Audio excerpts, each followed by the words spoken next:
Ang sinumang nananahan sa piling ng kataas-taasang Diyos na makapangyarihan ay kakalingay niya. Ito ang masasabi ko tungkol sa Panginoon. Siya ang kumakalinga at nagtatanggol sa akin. Siya ang aking Diyos, at sa Kanya ako nagtitiwala. Tiyak na ililigtas Kanya sa bitag ng masasama at sa mga nakamamatay na salot. Iingatan Kanya gaya ng pag-iingat, nang inahin sa Kanyang mga inakay sa pamamagitan ng Kanyang pakpak.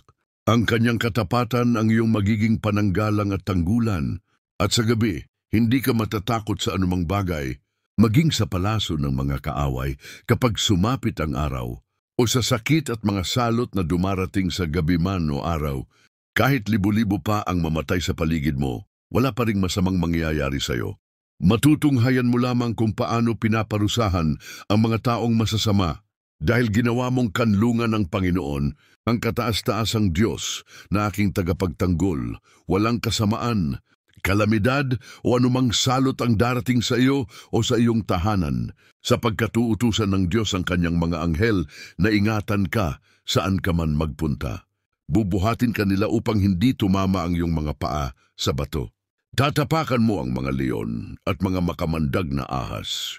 Sinabi ng Diyos, ililigtas ko at iingatan ng umiibig at kumikilala sa akin. Kapag tumawag siya sa akin, sasagutin ko siya. Sasamahan ko siya sa oras ng kaguluhan. Ililigtas ko siya at pararangalan. Bibigyan ko siya ng mahabang buhay at ipararanas ko sa kanya ang aking pagliligtas.